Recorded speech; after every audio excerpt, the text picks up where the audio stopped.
After the end of World War II, the world was split into two, East and West. This marked the beginning of the era called the Cold War.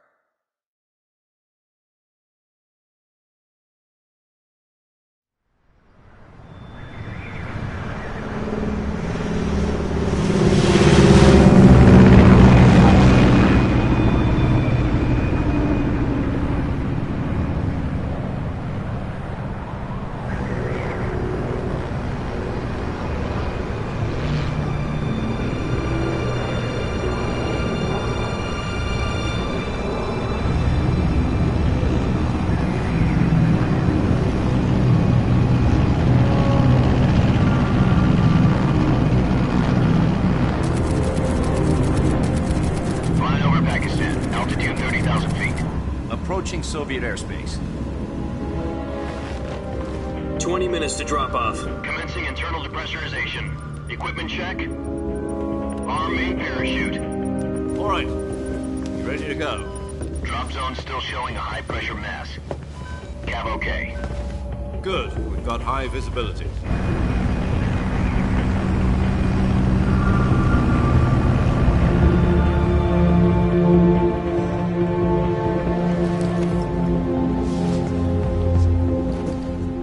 Cigar. Connecting oxygen hose to interior connector. Put on your mask.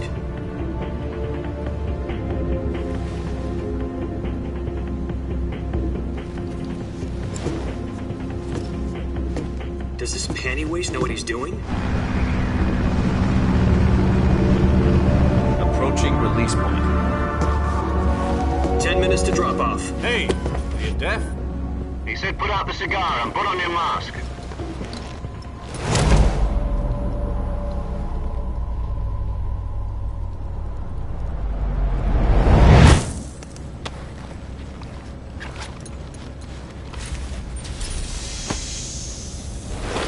Depressurization complete.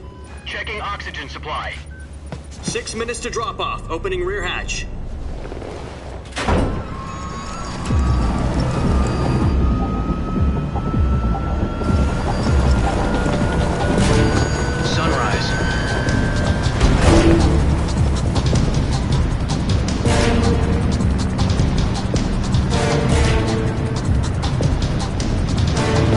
Temperature minus 46 degrees Celsius. 2 minutes to drop off. Stand up. You'll be falling at 130 miles per hour. Try not to get frostbite from the wind chill. 1 minute to drop off. Move to the rear. Activate bailout bottle. This is one for the history books. The world's first halo jump. 10 seconds to drop off. Stand by. Status okay, all green. Prepare for drop-off. Countdown. 5, 4, 3, 2, 1. Spread your wings and fly. God be with you.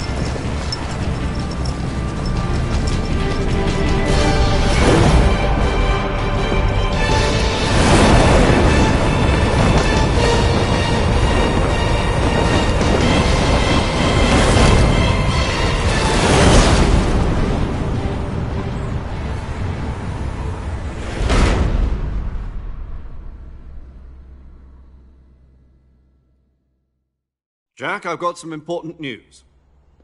The head of the CIA has finally given us the green light for the virtuous mission. Virtual mission? No, the virtuous mission. The future of our Fox unit depends on it. If it succeeds, we'll be officially organized into a unit. Virtuous mission? Sounds like some kind of initiation ritual. You know, don't get cocky. This isn't a training op.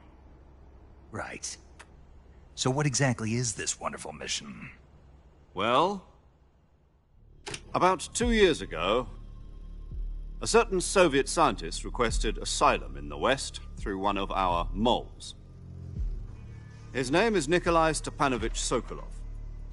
He's head of the OKB-754 Design Bureau, one of the Soviets' top-secret weapon research facilities, and the East's foremost expert on weapons development. Sokolov? Isn't he that famous rocket scientist? The very same. On April the 12th, 1961, the Soviets achieved the first manned spaceflight in history. The Earth was blue, but there was no God. Well spoken. The rocket that carried Yuri Gagarin to orbit was the A-1, known as the Vostok rocket. Sokolov is said to be the man most responsible for the multi-engine cluster used in that rocket. After Gagarin's flight, Sokolov left rocket development to become the head of the newly established Design Bureau. From a lowly technician to head of a design bureau, that's quite a success story, so why do you want to defect? It seems he'd become afraid of his own creations. Afraid? Call it a crisis of conscience. And for that, he left his country and his family behind and went over the fence? Not exactly. One of his conditions was that his family was also to be taken safely to the west. We used a mole to get the family out first and succeeded in sneaking Sokolov over the Berlin Wall shortly afterwards. I was the one who conducted the operation.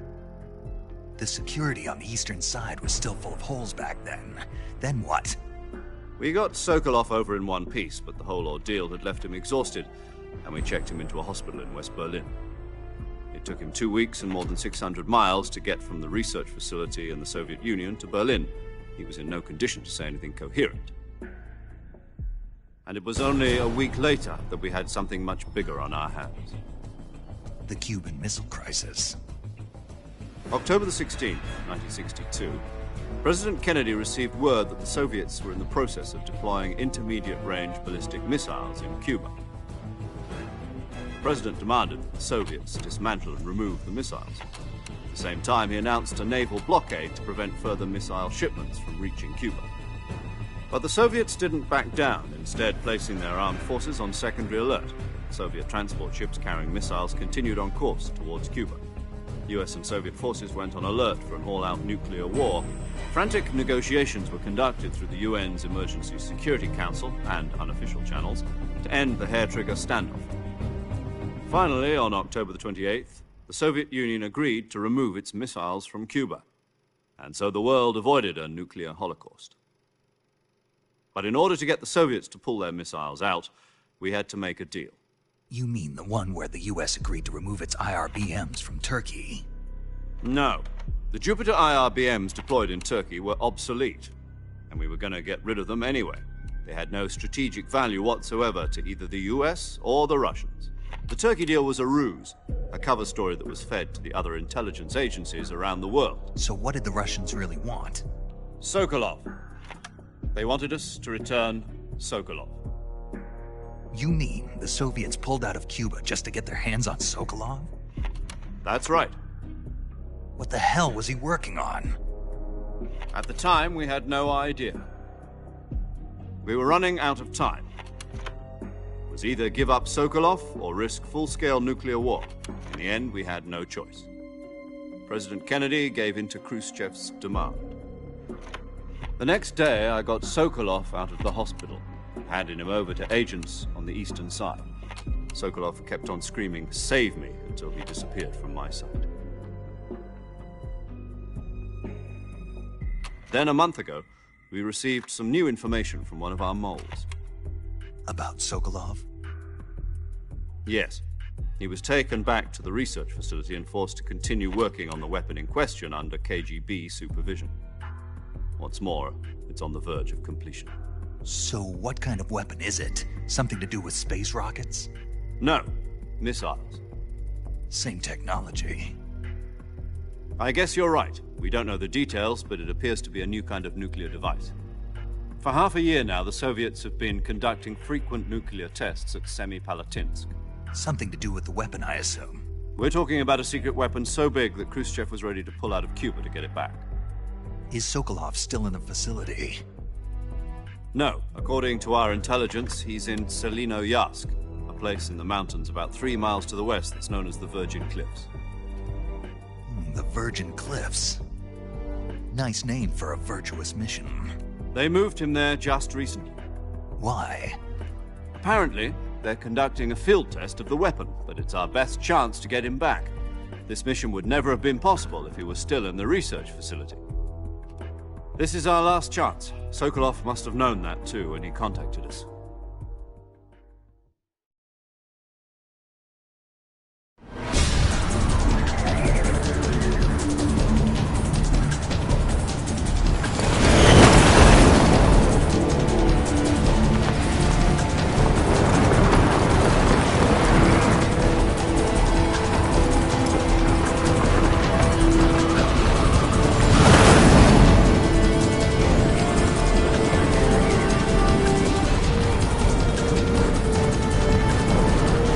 up, Jack.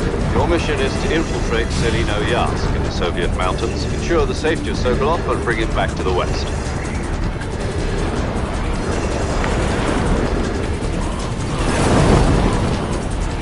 If we don't get Sokolov back before that weapon is complete, we'll be facing a major crisis. The clock is ticking.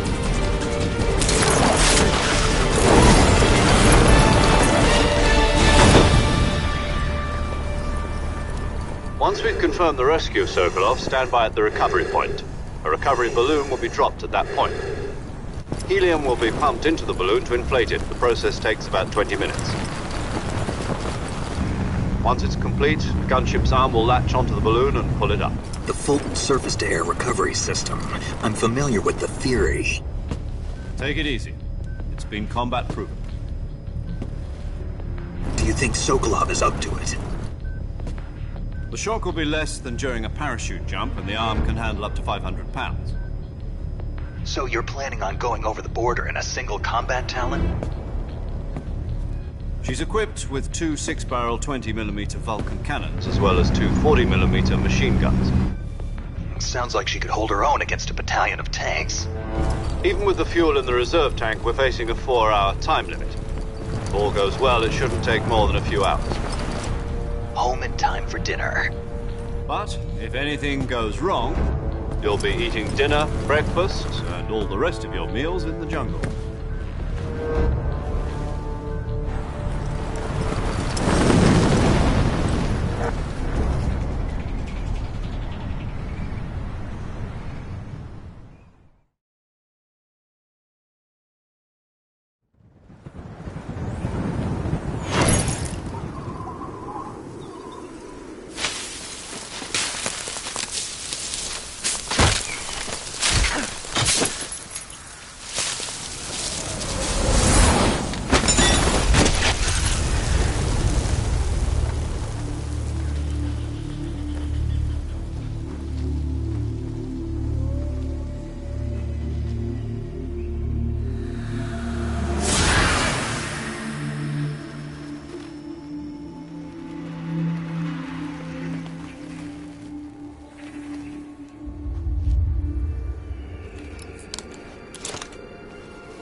Do you copy? You're already in enemy territory, and somebody might be listening in. From here on out, we'll be using code names to refer to each other. Your code name for this mission will be Naked Snake. I'll be referring to you as Snake from now on. You're not to mention your real name. Snake? Oh, you don't like snakes? What do you mean? Well, you've eaten one before, haven't you? In survival training. I'm glad to hear that. I don't know if I'd ever order one in a restaurant, but... Be careful, you might not have a choice. What about you, Major? What should I call you? Let's see. I'll be Tom. Call me Major Tom. This will be a sneaking mission. You must not be seen by the enemy. You must leave no trace of your presence. Is that clear? This kind of infiltration is the Fox unit's speciality. In other words, weapons and equipment are procured on site. That goes for food as well. You're completely naked, just as your name implies. Great. Now I see why you asked me if I like snakes. I suppose calling me Snake was your idea of a joke, too.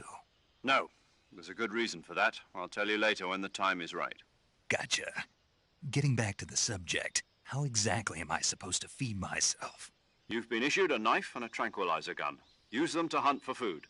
You'll also find some medical supplies in your backpack. Yeah, about the backpack. I lost it in a tree on the way down. I see. Well, you'd better go back and get it then. You know where it is? No problem. I can see it from here. It's stuck on a branch. To climb a tree, stand in front of a tree that's covered in ivy and press the action button. I'll be monitoring your progress over the radio.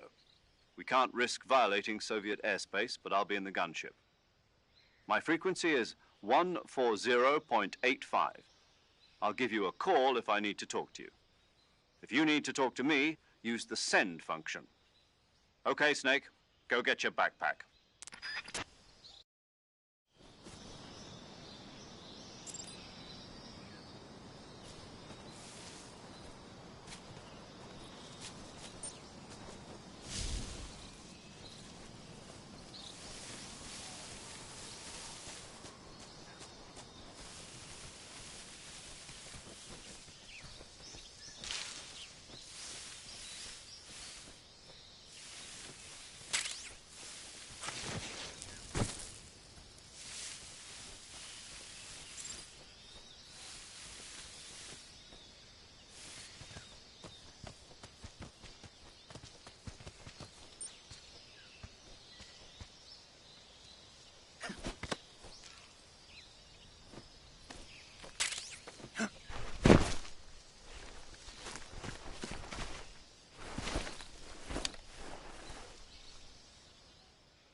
I see you've retrieved your backpack, Snake.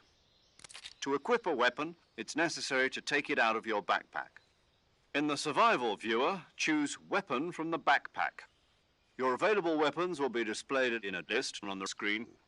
From that list, choose the weapon you want to equip and press the Enter button. For other equipped items, just do the same thing from Item. Got it. Use the survival viewer backpack. Yep, that's right. Survival is fundamental to this mission. After you've been out in the field for a while, your stamina will start to drop. If your stamina gets too low, it'll affect your performance. You won't be able to shoot accurately, for example, and your wounds won't heal as smoothly. Keep an eye on your stamina so you don't run out. To recover lost stamina, you can hunt for local flora and fauna. You can use either your tranquilizer gun or your knife to hunt. My only weapon is a Mark 22 Hush Puppy tranquilizer gun? That's right. It's been fitted with its own suppressor. However, the suppressor will deteriorate every time you fire. Once its durability reaches 0, the noise suppression effect will be gone. So don't get too trigger happy with it. The suppressor's durability is shown in the icon. Any weapons and equipment beyond what you're carrying now, you'll have to find as you go. I have to find my own weapons and equipment? Whose crazy idea was this anyway? Solo covert actions are standard Fox operating procedure. You can't leave any traces of your presence. No weapons, equipment, footprints, sweat, or bodily wastes. The same goes for bullets and cartridges, too. Your presence in enemy territory is already a violation of international conventions of warfare. There aren't supposed to be any American soldiers in Russia. It could spark an international incident. You can't let anyone see you. You can't let the enemy know you're there. This is a stealth mission. You're a ghost, Snake, in every sense of the word. And there'll be no rescue if you're captured. The military and U.S. government will deny any involvement in the affair. Then I'll just have to take care of myself, huh? I'm afraid so. You've been given a fake death pill for that purpose. SIS guidelines stipulate that soldiers on covert ops like this one be issued a potassium cyanide capsule. Tape it to your body so you can take it when you need to. How generous of you. Use it if you're taken prisoner by the enemy. It'll send you into a state of false death for a short time. Fooling them into thinking that I'm really dead. So, how do I come back to life? Just take the revival pill. You mean that thing they put in my tooth before the mission? That's the one. But be careful. If you remain in a state of false death for too long, nothing will be able to bring you back. Remember that. I'll keep it in mind. You said this was a solo mission, right? Right. I guess that means I can't count on any reinforcements. Correct. The mission rests entirely in your hands. A real one-man army. Relax. There's a support team ready to back you up over the radio. Who? I'll introduce them to you. This time, survival is of utmost importance. The first member of the support team will be in charge of monitoring your physical condition, acting as a medic, so to speak, as well as recording your mission data. She's a member of Fox as well, and she's here on the gunship with me. She? Hello, Snake. I'm paramedic. Nice to meet you. Paramedic. As in a medic who comes in by parachute. Aren't you going to tell me your real name? Are you going to tell me yours, Mr. Snake? My name, huh? It's John Doe. And they call you Jack for short. You're a regular Captain Nemo. A name means nothing on the battlefield. After a week, no one has a name. What's your name? Jane Doe. Very funny. I wasn't joking, but I'll tell you my name only if you manage to make it back alive. My frequency is 145.73. She's also in charge of recording your mission data. Whenever you want to save, send a message over the reserved save frequency, 140.96. So saving lets me record my mission data. That's right. It also records the state of your health. Good to know. There's one more person I want to introduce you to, Snake. Huh? Speaking of snakes, you remember the boss, don't you? A legendary soldier and your mentor. Actually, it was the boss that got the DCI's authorization in the first place. She's going to be serving as Fox's mission advisor. The boss is? She also helped me plan this mission. She and I were at SAS together. Jack, is that you? How many years has it been? Boss? That's right. It's me. Oh. Talk to me. Let me hear your voice. It's been 5 years, 72 days, and 18 hours. You've lost weight. You can tell just by the sound of my voice. Of course I can. I know all about you. Really? Well, I don't know anything about you. What's that supposed to mean? Why'd you disappear on me all of a sudden? I was on a top-secret mission. You didn't need me anymore. But there were still so many things I wanted you to teach me. No, I taught you everything you needed to know about fighting techniques. I taught you all I could. The rest you needed to learn on your own. Techniques, sure. But what about how to think like a soldier? How to think like a soldier? I can't teach you that. A soldier needs to be strong in spirit, body, and technique. And the only thing you can learn from someone else is technique. In fact, technique doesn't even matter. What's most important is spirit. Spirit and body are like two sides of a single coin. They're the same thing. I can't teach you how to think. You'll just have to figure it out for yourself. Listen to me, Jack. Just because soldiers are on the same side right now doesn't mean they always will be. Having personal feelings about your comrades is one of the worst sins you can commit. Politics determine who you face on the battlefield. And politics are a living thing. They change along with the times.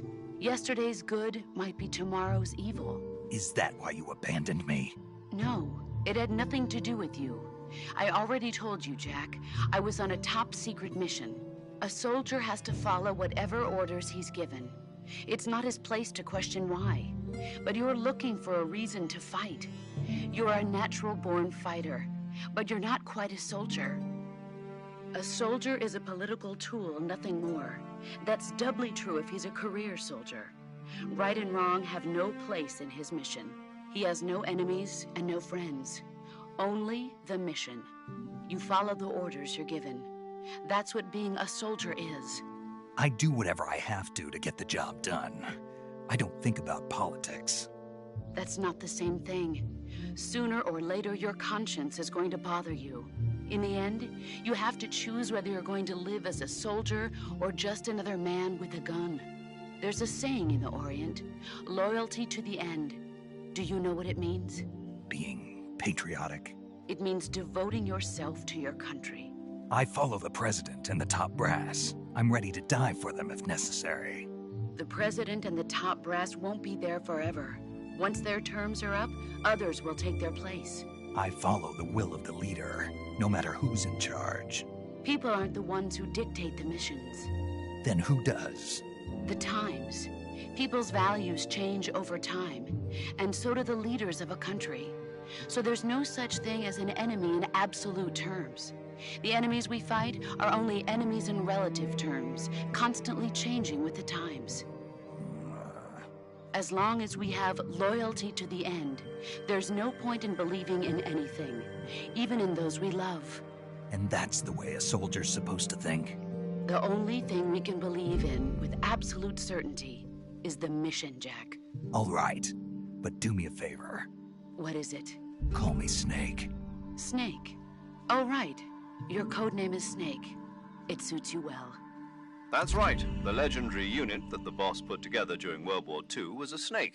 The Cobra unit, a group of heroes that brought the war to an end and saved the world. As long as you've got a legendary hero backing you up, you'll be fine. Isn't that right, Snake? Yeah, I can't think of anyone else I'd rather have with me. Oh, and one more thing, boss. Yes? It's good to hear your voice again. Same here. After all, who knows if either of us will make it out alive? Snake, you are always best at urban warfare and infiltrating buildings. But this is the jungle. Survival is going to be key. Those CQC techniques I taught you are sure to come in handy. CQC? Close quarters combat, huh? I've been in the Green Berets for the past few years. I'm probably pretty rusty. Not to worry. I'll be here to help you remember. After all, this is your first actual survival mission. I'll be supporting you over the radio. Where are you, boss? Next to the Major? The boss is communicating with us by radio from aboard a Permit-class submarine in the Arctic Ocean. My frequency is 141.80. Call me if you need my advice on battle techniques. Gotcha. Your mission is to retrieve Dr. Sokolov. Dr. Sokolov is being held in an abandoned factory located to the north of your current position. Avoid heavy combat and don't let anyone see you. Don't forget that this is a stealth mission. Snake, try to remember some of the basics of CQC.